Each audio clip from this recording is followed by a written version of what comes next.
Sorry about that. Totally forgot about that green light. Focus on the split sermon. I totally forgot this time.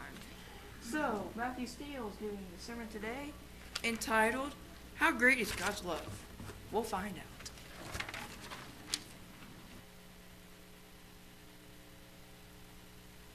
Well, maybe.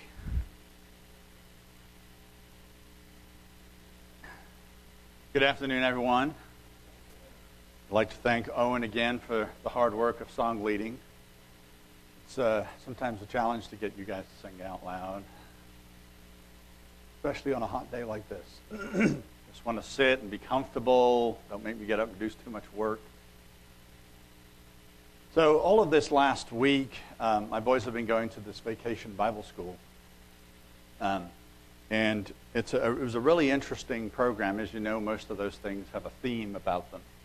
And this year, the theme was Galactic Starveyors. Galactic Starveyors. And so if you can imagine, there's a lot about space and outer space and God's creative power in that. And then last night was they do a presentation for the moms and dads, and we watch them do their actions with songs and singing and so on. It's a very musical program that they were in. But because it was about space, they had this not at their church building, but at the Jenks Planetarium. Anybody been to the planetarium over there? No? They have public events and so on. I'd encourage you to check that out. But not when it's full of a lot of screaming kids. And it was kind of interesting. I was a little disappointed because the presentation was, it was a 30-minute program on what would it be like if there were amusement park rides on the different planets. And so it was these simulations. And I just wanted to vomit. I mean, the whole ceiling is moving around, and it's just kind of crazy. And the kids scream like they're on roller coasters the entire time. But at least you got to see a little taste of the planet as it blurred by as you were swinging around or on a roller coaster. It was really interesting. And then, coincidentally, I've been reading the book, The Privileged Planet. We've all probably seen the video. We've done it here a number of times. But reading the book, very technical. I think I've mentioned that before, and so it's kind of slow going. But it was tying together in my mind on a few concepts, and I want to share with you today. So not only was I reading this book, The Privileged Planet, but this last week was an anniversary. You guys know what I'm talking about? Oh, yeah, it's Ron and Chantel's anniversary, of course. That's exactly what I was talking about. Well, there was a less important thing that happened probably this week, 45 years ago. You guys remember that?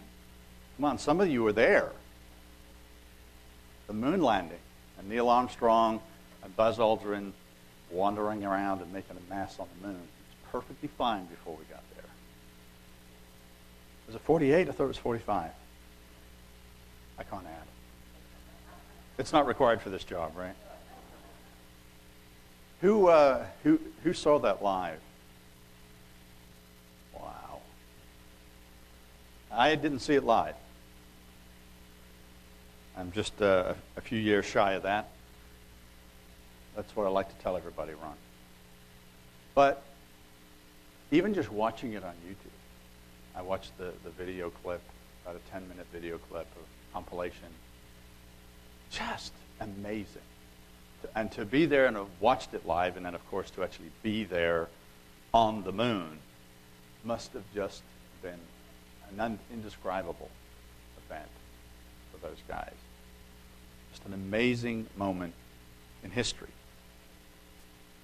But sometimes these great moments in history, they fool us into thinking that men like Neil Armstrong and Buzz Aldrin and other men and women that are in the science program, the science community, specifically astronauts and so on, that have been to the International Space Station, have lifted off of this Earth, they're the explorers, and we're not.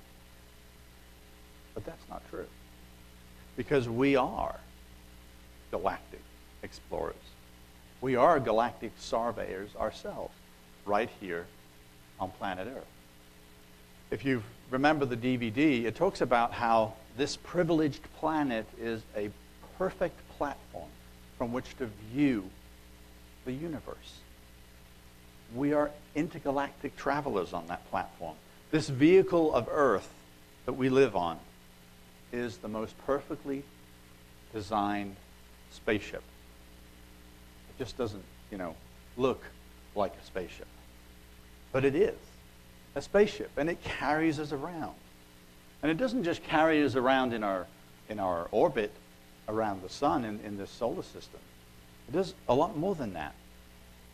So just some numbers to help you understand how fast you're traveling right now. At the equator, the Earth is spinning at about 1,000 miles an hour. Of course, we don't feel it. And yet, if you consider the orbit around the sun, we're traveling at about 67,000 miles an hour. In addition, our solar system, the Earth, the sun, and all the planets, we whirl around the center of our galaxy at some 490,000 miles an hour. And yet, if we were to zoom out so we could get a good look at the galaxy, at the spiral arms, it would look like it's standing still. Such speeds, at such distances and time, and what we're experiencing, it just doesn't, it's hard for our minds to compute and get around that. The Milky Way, our host galaxy, is in turn traveling around what is called the local group. And it's spinning around in this local group with all kinds of other galaxies. Who knows how fast we are really going? But we are at least going 490,000 miles an hour. What kind of gas mileage is that? Pretty good. I haven't had to top up the tanks lately, have you? And of course, we're fortunate, aren't we, to live on a planet that has a clear atmosphere. And of course, I'm being facetious because, as we've studied before, it just so happens that human beings need the kind of atmosphere that is clear, because it provides the right amount of oxygen for us, and the right type of oxygen for us, and the right density to protect us from the elements out in space. So it's no accident. All of this is by design. We would agree to that. And even more than what the DVD would show, the book compiles an unbelievable list of coincidences, according to science, that have to take place in order for life to be here. And at the same time, these same parameters allow us to explore the universe right here from our home. The universe has been finely tuned for life, specifically here on Earth. I've heard some others at different times throw out the idea that, God could have created other beings on other planets. I have no way of proving that or disproving that. And that could be true, I suppose. And that's certainly the basis of the scientific community, is that this can't be unique. This cannot be unique. Because we're nothing special. We're not rare.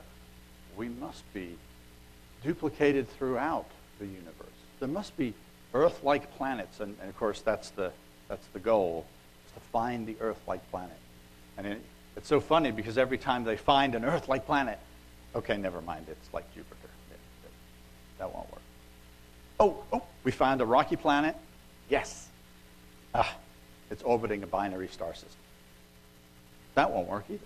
Too much radiation and not enough of the right kind of light.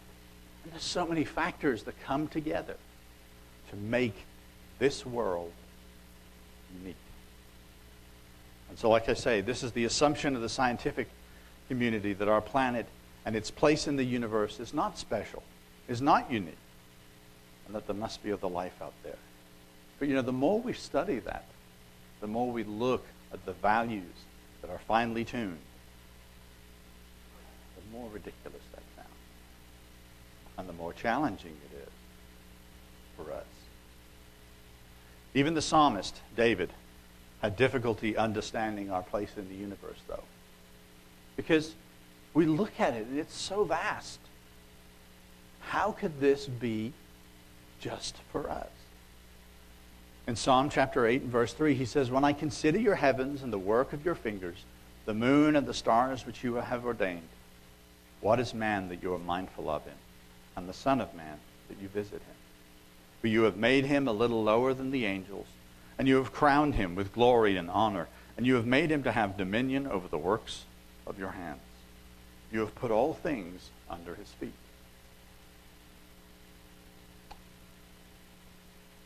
So here's an interesting thought. In some ways, obviously we recognize that we can't just go shooting off to the other side of the universe. But in other ways, this scripture has already come to pass through science, through our understanding of the physical world and the universe that we see out there. Because we now have the ability to look everywhere in the universe because of this perfect platform that we have. We are able to even use entire galaxies as lenses to see what's behind those galaxies. We can use gravitational forces to help us see further back in time and further in distance. And so many ways, this entire universe is just open to us to understand. Okay, we may not be able to go there, but we can see what's there, or maybe what was there, because it's also a bit of a time machine. But we can peer back in time to God's creation. The secrets of the physical universe are being unlocked every day. And it's further evidence.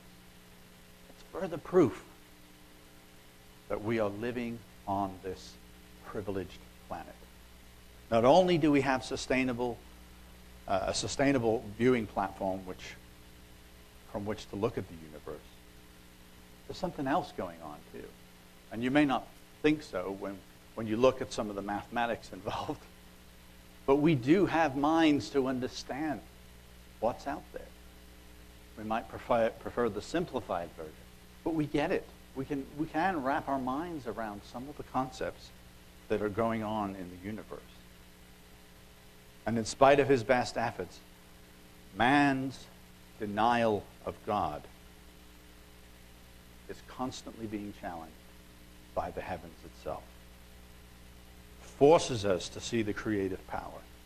In another psalm, David in chapter 19, verse 1 says, "The heavens declare the glory of God, and the firmament shows his handiwork. Day unto day utters speech, and night unto night reveals knowledge. There is no speech or language where their voice is not heard. Their line has gone through all the earth, and their words to the end of the world." In spite of all of our best efforts, in spite of all the efforts of the human race to ascribe creation to another being, aliens did it, or to pagan gods, or the recent iteration, the universe itself is eternal and recreates itself on and on. And it's again, the creation, right? Worshiping the creation more than the creator. And it's a self-perpetuating force. And yet we've been made to understand that's not so. The universe has told us. We've seen it. Science has seen it. We've learned about the universe. And what we've learned about the universe and the stars, the same stars that we can go look at every night, has demolished our preconceived ideas at every turn. All of our guesses at every turn. Just recently is the 1950s. 1950. Man believed that the Milky Way was the universe.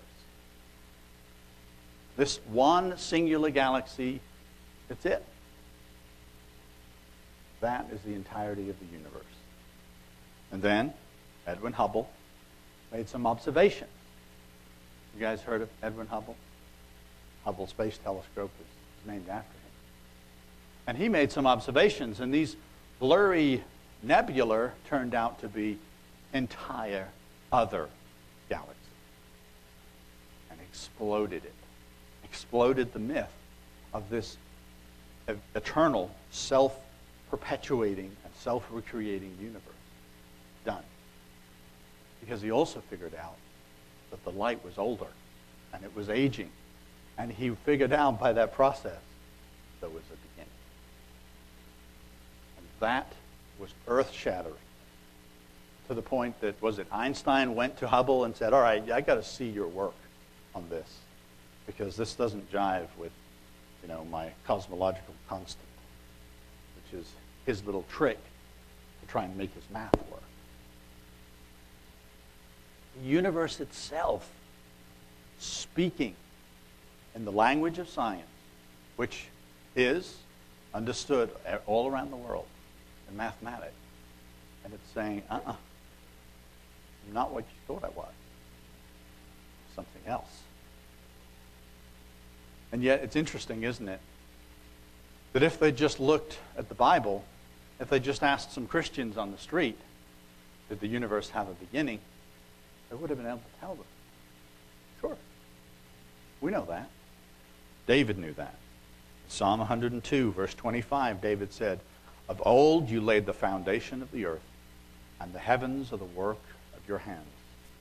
They will perish. Right there. The concept of an aging universe. Not an eternal, self-replicating universe. The universe will perish, but you will endure.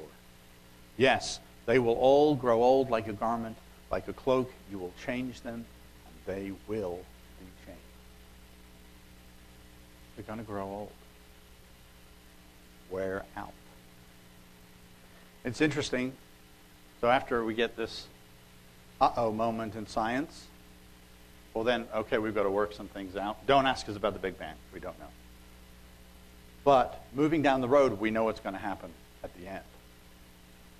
The universe is expanding, and it's expanding at an increasing rate. In spite of all our mathematical formulas that say it shouldn't be. So they say, well, we've got some dark matter. Dark matter is making this happen. And that might be true. But their theory now, of course, is that the universe will eventually, every particle, everything in the universe will accelerate to such a point that they'll start to break down the strong nuclear force. And eventually, even the atoms themselves will just go away. And they'll just dissipate into nothing. Wrong. You were not wrong about the beginning of the universe. You're not right about the beginning of the universe. And you're certainly not right about the end. Because we just read it. The universe will be wrapped up, folded up. God said he's going to be done with it. Just as we might be done with a garment, a cloak, a jacket, he's just going to fold it up and change it into something. He's going to send it to recycling and change it into something else. So when he's finished with this tool, he'll roll up just a mere 14 billion-year-old cloak and turn it into something else. So the heavens do declare the glory and the work of God. And as science continues to show, he has placed us on a planet perfectly positioned, not only for life, but to watch him work, the discovery. When you think about this in the light of the universe, does it seem that big? If you think about that God has presented this for a purpose, does it seem that big? What God has placed before us is, in many ways, a massive, ongoing documentary. It's a scientific documentary and experiment. I love watching those shows, the different Nova shows and so on. They're trying to explain things. And there's a tradition in our family that when they start mentioning evolution, we all yell at the television. Wrong! And the boys even do that now. But we're watching this unfold before us. It's explaining things to us. We're learning about it. And each one of us can go outside at night and study it. And just look at the stars. That's if we can take our iPhones away from our faces, not watch our television. And so in Psalm 19, we read again. The heavens declare the glory of God, and the firmament shows his handiwork. Day unto day utters speech, and night unto night reveals knowledge. How much could we learn every night if we took a peek at the stars? There is no speech or language where their voice is not heard. Their line has gone through all the earth, their words to the end of the world. In them he has set a tabernacle for the sun, which is like the bridegroom coming out of his chamber, and rejoices like a strong man to run its race. Its rising is from one end of heaven, and its circuit to the other end. Circuit. That's interesting. We didn't have anybody to tell us that, that the sun is moving around in a circle in the galaxy. And yet there's some circles going on here. It's circuit. And there's nothing hidden from its heat. Then David makes this odd leap. Seems like an odd leap. He goes from talking about creation to then talking about God's law. But of course, for him, just like Isaac Newton and his contemporaries, they were looking to see how the heavens flowed, how the heavens followed laws so that they can understand the principles and precepts of God, not just of scientific process. Day after night and night after night, the sun and the stars, they follow their progression, so much so that we can chart ships by it, can't we? We used to. Probably a lost art. But we can navigate around the globe because we know that those stars are constant and that they have their seasons, yes, but they flow in order by law. There is a law going on here. It always makes me laugh when man comes up with names for things. And, have you noticed how they name the laws after the people that discovered them? You just found it. It's not your law. What Newton's first law of motion. No, it's not. Newton didn't define motion. He didn't make that law. He discovered the definition. He discovered what was already there. It's God's law of motion. It's not Einstein's law of special relativity. It's God's. And so if we recognize this in creation, this material universe had a beginning and an end, that it has structure, that it has form, that it follows very finely tuned laws and principles, then it's not hard for us to see that to David, this is a natural flowing process from the material world into the moral world. There's just God's laws, and the two meet in us, which is astonishing if you think about it. We can understand the material laws and understand what sometimes seems those impersonal laws. And then we can also understand the moral laws and the implications for that. And we are at the center. We're at the joining of those two things because we have a mind that can understand the creation and the materialistic laws that God has put in place. And we have a spirit that can understand the spiritual, the moral laws God has put in place. You think the universe is designed around it? I'm starting to get a hint that it is. Not that just this physical planet, but us specifically. The universe is made for us. So how vast is it then? when we start to look at it in that context, is it really as big as our mind and our ability to conceive and understand what God has made? Did he make all of this just for us? I think he did. Maybe there is some other life out in the universe.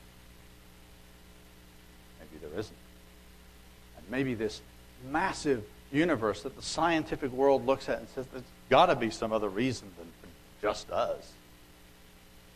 Maybe it is just for us.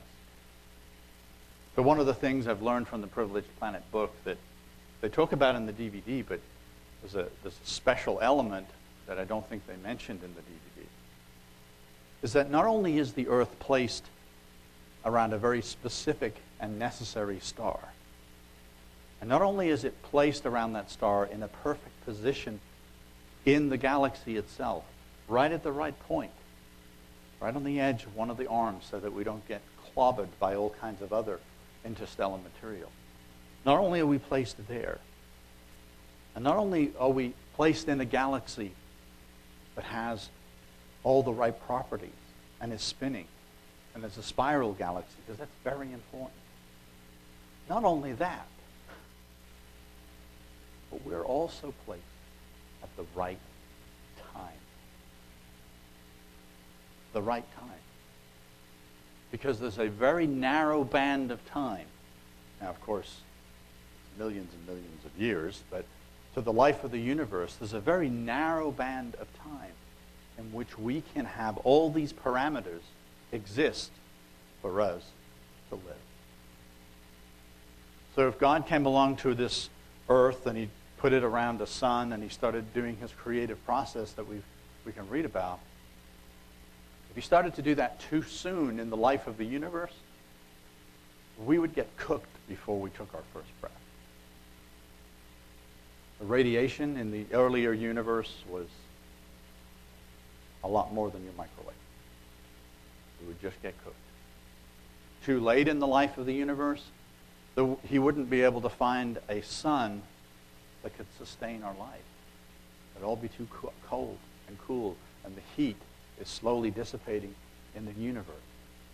But we are here at the right place at the right time. Perfectly balanced.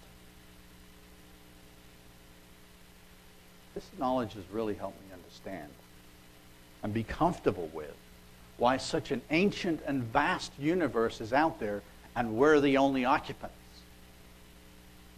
You know? This is how God works. This is how he creates things. Why God didn't just make the sun and the moon and the earth and call it good. Why didn't he just do that? Apparently, maybe, he could have, right? He's God, but he didn't. It wouldn't have given us what we need. Because again, getting back to this concept that we are that joining point, that merging point between God's physical laws and his moral, spiritual laws. Something very specific going on here. David says, the law of the Lord is perfect, converting the soul. The testimony of the Lord is sure, making the wise, making wise the simple. Making wise the simple. And that, I think, is a clue right there. Why all of this creation and all of its complex laws? Could it be that those laws themselves, understanding those laws, are making us wise? Are expanding our mind, teaching us about the mind of its creator? And why would he want to do that? Well, right before he made Adam, what did God say? Let us make man in our image. It's supposed to be like him. The mind that created the universe created a mind that can understand the universe. And for a purpose. There is a need for us to understand these laws, to understand our place in the universe. We could get along just fine with hunting and gathering, perhaps planting some crops and just raising our children. And there's certainly some attractiveness to a very simple life, right? But I don't know if we'd really be satisfied with that. We're too much like Dad. We want to know how things work and why they work so that we can become wise. We start off simple, but by discovery, we increase knowledge and wisdom. By knowledge, we gain the power to understand. He says in verse 8, the statutes of the Lord are right. David says that they are straight. Right means straight and smooth. There's no deviation and bending around. They're logical, understandable, and we can rely on them. Rejoicing the heart. The commandment of the Lord is pure, enlightening the eyes. And again, David sees so clearly that the written law of God, the laws of his creation as well, being one and the same, they open, they enlighten the eye, help us see. The fear of the Lord is clean. Sounds like an odd phrase, but it just means the awesomeness of God, the fear, God's awesome power is clean and pure. There's no darkness, there's no instability in him. His laws we can absolutely trust. We can see that in evidence in the physical world. We trust that we're not going to float away off of this planet. We trust that the earth is just here. And even before we understood gravity and how it works, we trusted that if we go running too hard, we're not going to go off into the sky and we're gone. We naturally trust this earth and the laws that govern it.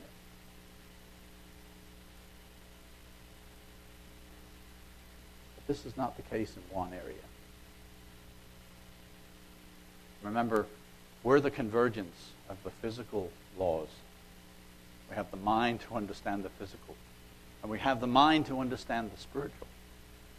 And yet, we seem to be the only material process in the universe that doesn't follow the laws of God. Because when it comes to the moral law of God, we break it all the time. Why? Why do we do this? Why do we do this? We're in turmoil. We have conflicting emotions, overlapping desires, extremes of behavior. We suffer from fears and depression and doubt. Completely opposite to him. He is permanent and stable. We can absolutely trust him and in everything that he does. He endures forever, says David. The judgment of the Lord are true and righteous altogether. More to be desired are they than gold, yea, than much fine gold, sweeter also than honey in the honeycomb. Moreover, by them your servant is warned, and in keeping them there is great reward. It's so easy to see the benefits of following the physical laws. Don't jump off that building. It'll hurt. We don't have to kind of work that one out. Well, why exactly will it hurt? Well, you'll die of sudden impact disease. Right? Or concrete poisoning. But there's just physical laws that we just trust and we just understand. Spiritual laws. We can use the physical laws. We can understand aerodynamics. We can get on an airplane and we can balance aerodynamics and thrust and keep ourselves in the air and travel to wonderful parts of the world on vacation or to see friends and family. We can use these laws. In the keeping of them, there is great reward. We observe these laws of biology and chemistry and treat diseases, save lives. Wonderful rewards are in our hands.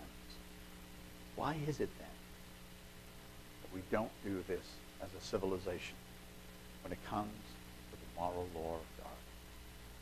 We reject it, throw it out. Oh, that's old, it's old-fashioned, it's unnecessary. It's the same author that made the law of gravity to keep us on the earth. How about that one's old and unnecessary? Let's try that for a while. Jesus said in Luke chapter 6 and verse 31, "And just as you want men to do to you, you also do to them likewise." Or as our moms would say, do unto others, right? As we want to be done to us. You know, if we followed that one moral law, think about it. If we followed that one moral law perfectly throughout the entire world, what would happen?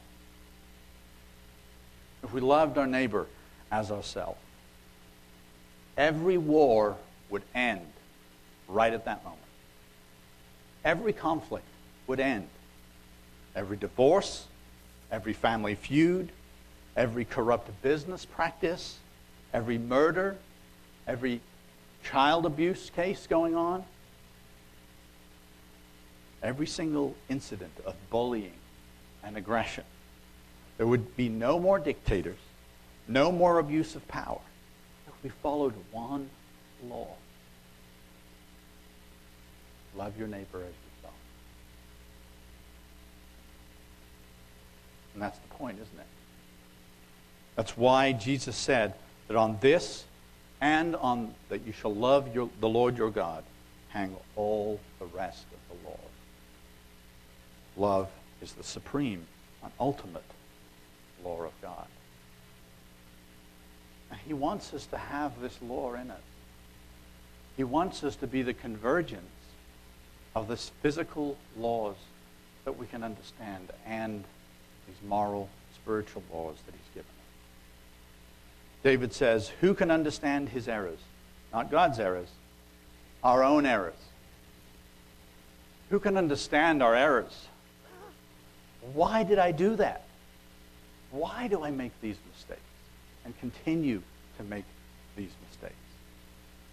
As Paul says in Romans 24, who will deliver me from this body of death? Cleanse me from secret faults. David was like us. He had secret faults. Steve talked about his very public faults last week. We might not have some of those, but we have our secret faults. And they're not secret to us. We know we have them. And oftentimes, our friends and family know we have them too. But he's saying, cleanse me from these flaws, from these breaking of God's laws that are just as vital and as important as his material laws.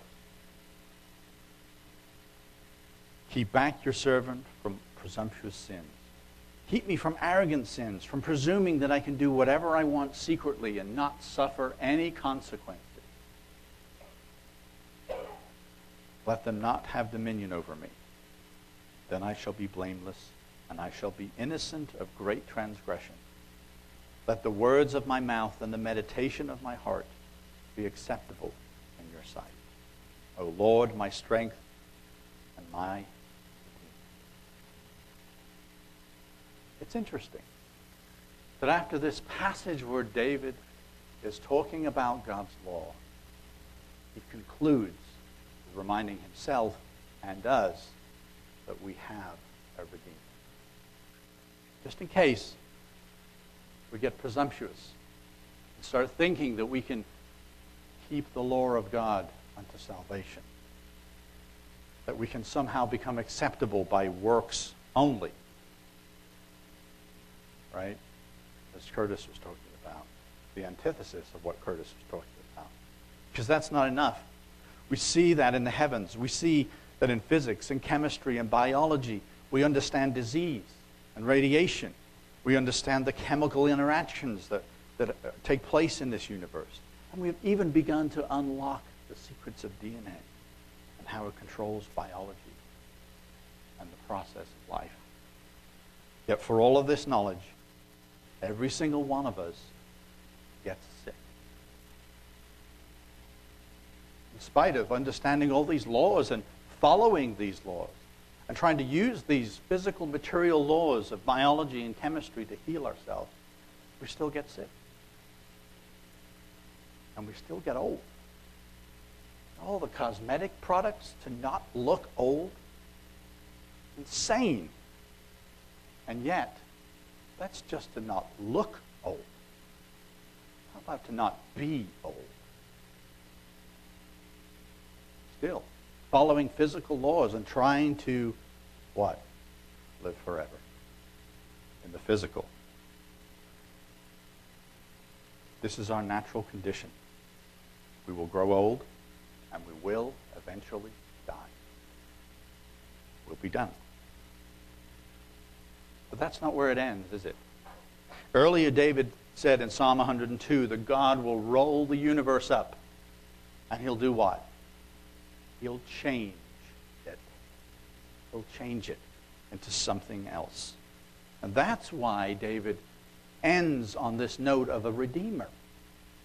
We have a Redeemer who will do to each one of us the same thing that he's going to do to the universe. We will grow old and die, and he will roll each one of us up in turn and do something remarkable. He will change it. In 1 Corinthians 15:35, Paul also looks to the heavens to explain what's going on to us and here on the earth and what's going to happen to us personally. And he says, but someone will say, how are the dead raised up, and with what body do they come? O foolish one, what you sow is not made alive unless it dies. And what you sow, you do not sow the body that shall be, but mere grain. Perhaps, lost my spot. Perhaps wheat or some other grain. But God gives it a body as he pleases, and to each seed its own body. All flesh is not the same, but there is one kind of flesh of men, another of flesh of animals, another of fish, and another of birds. There are also celestial bodies and terrestrial bodies. But the glory of the celestial one is one, and the glory of the terrestrial is another. There is one glory for the sun, another for the moon, and another glory for the stars. For one star differs from another in glory. And we now know why, don't we? Paul doesn't even know why. But we know why. Because they're different types. There's blue and red, and there's brown stars and dwarf stars, and there's stars further away and closer. And we know these things. How much more appropriate is this example to us than even Paul knew? And so is also the resurrection of the dead. The body is sown in corruption. It is raised in incorruption. It is sown in dishonor. It is raised in glory. It is sown in weakness. It is raised in power. It is sown a natural body. It is raised a spiritual body. There is a natural body, and there is a spiritual body. And so it is written, the first man, Adam, became a living being, and the last Adam became a living spirit. Amazing. The insight that Paul had. The power of his words. He said, however, the spiritual is not first, but the natural, and afterward the spiritual. The first man was of the earth, made of dust, and the second man is the Lord of heaven. As was the first man of dust, so also are those who are made of dust. And as is the heavenly man, so also are those who are heavenly. And as we have borne the image of the man of dust, we shall also bear the image of the heavenly man. What kind of dust do you think we're made of? It's a phrase that goes through the Privileged Planet book, and I keep picking it up here and there. We're made of stardust. The material that makes up our planet, makes up our body. All of this was built in the furnace at the atomic level of stars. And it's part of that aging process that I was talking about. The universe had to go through this process. It had to age long enough for heavier elements to be created so that God could use that as the clay to mold us. But what Paul said is that we're no longer going to be like one made of that dust. We're now going to become like the one that made the dust. And that's the difference. We will become like him. Understanding, perhaps, how to do some of these things that he's already shown us in this creation. Paul continues, now this I say, brethren, that flesh and blood cannot inherit the kingdom of God, nor does corruption inherit incorruption. Behold, I tell you a mystery. We shall not all sleep, but we shall all be changed. And there's that change word. The universe will be changed, and we will be changed. We shall not all sleep, but we shall all be changed. In a moment, in the twinkling of an eye, at the last trump, for the trumpet will sound, the dead will be raised incorruptible, and we shall be changed. For this corruptible must put on incorruption, and this mortal put on immortality. So when this corruptible is put on incorruption, and this mortal is put on immortality, then shall be brought to pass the saying that is written, death is swallowed up in victory. You know what happens at that moment when we are changed? You step outside of space-time. We step outside of this physical, aging universe. We become like God. And that's the real process behind it. Now, in this universe, in this form, we can't step outside of the universe. We can't stop the aging that's taking place in us. But then, at that moment, God will raise us to life and step us into, change us into beings that are not affected by space and time. And that follows the laws of God. That follows the laws of God working in us, being that convergence between the physical and the spiritual. His laws working in us. And there is no law that we could follow to bring about this change, though. There isn't any specific law that we could follow to make this happen. We cannot make this happen.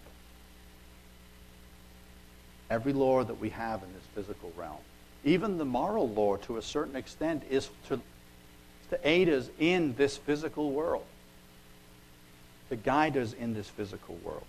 All of these laws have a finite existence.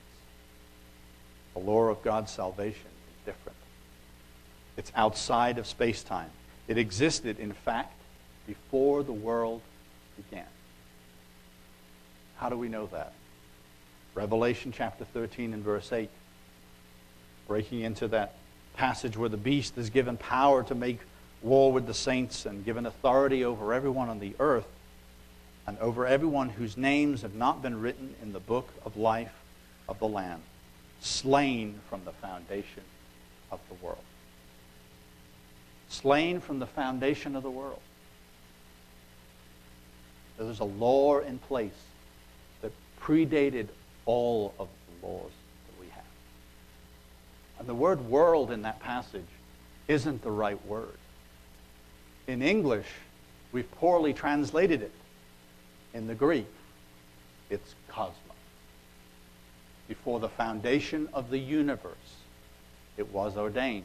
And don't ask me how, that Christ would be slain for us.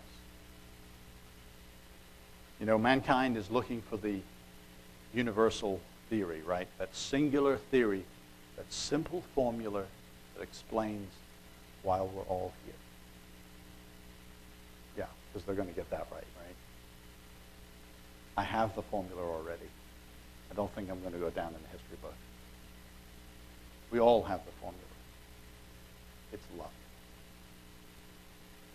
Love. Because before we existed, before any of our creation existed, before the universe existed, God loved us, wanted to bring us into his realm, wanted to make us so that he could bring us into his realm. It's love. 1 John chapter 4 and verse 7, it says, "Beloved, let us love one another, for love is of God, and everyone who loves is born of God and knows God. He who does not love does not know God, for God is love. And this, the love of God, was manifest towards us, that God has sent his only begotten Son, that Redeemer, only begotten Son into the world, that we might live through him. And this is love. Not that we loved God, but that he loved us and sent his Son to be the propitiation for our sins. Beloved, if God so loved us, we ought to love also one another." How much does God love us? How much does God love you? I'd encourage you to go out tonight, stay up a little later, hopefully it's not too cloudy, and go outside and take a look at the universe. It was created for you. He made it for you to go look at and consider and open up your mind to his love. And if we're going to put a measurement on it, we're going to put some value to how much does God love us. How about 46 billion light years? That's how much he loves us. Because that's the size of the universe right now that he created for us to understand and learn and use as we learn more about him and build in us knowledge, his truth, and his ways. That's how much God loves us.